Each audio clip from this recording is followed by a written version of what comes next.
ബറാബ എന്ന പഴത്തെക്കുറിച്ച് നിങ്ങൾ കേട്ടിട്ടുണ്ടോ? ഇതാണ് ബറാബയുടെ മരം. ഇത് നല്ല ഭംഗിയാണ്, മുറ്റത്ത് നിൽക്കുന്ന കാണാൻ. നല്ല മഞ്ഞ നിറത്തിൽ കായ ഉണ്ടാകുമ്പം പച്ച നിറം, പിന്നീട് മഞ്ഞ നിറമാവും. നന്നായി പഴുക്കുമ്പോൾ നല്ല ഓറഞ്ച് കളറിൽ നല്ലതാണ്.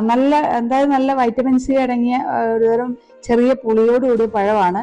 പിന്നെ ഓരോ മണ്ണിൻ്റെ ഒക്കെ അനുസരിച്ച് അതിൻ്റെ മധുരത്തിൽ വ്യത്യാസം ഉണ്ട്. മണ്ണും ചെയ്യുന്ന വളവും കാലാവസ്ഥയൊക്കെ അനുസരിച്ച്. എന്തായാലും ചെറിയ ചട്ടിയിൽ പോലും വളർത്താവുന്ന നല്ല ഒരു പ്ലാന്റാണിത്. മുറ്റത്തിനും അലങ്കാരമാണ്, നല്ല ടേസ്റ്റാണ് കുട്ടികൾക്ക് കഴിക്കാൻ. ഇത് ചിലർക്ക് ഇത് അച്ചാറിടാറുണ്ട്. പൊളിച്ച് കഴിയുമ്പോൾ ഇത് എങ്ങനെയായിരിക്കും, അകത്ത് നല്ല വെളുത്തിട്ട് അത് തിന്നിട്ട് അതിൻ്റെ കുരു തുപ്പിക്കളഞ്ഞാൽ മതി. ഇത് അധികം പഴുത്തിട്ടില്ലാത്തതിൻ്റെ ഇത്തിരി പുളിയുണ്ട്. എന്തായാലും നിങ്ങൾ എല്ലാവരും ഒരെണ്ണം വാങ്ങിച്ച് വയ്ക്കുക, മുറ്റത്തോ അല്ലെങ്കിൽ ചട്ടിയിലോ വയ്ക്കുക.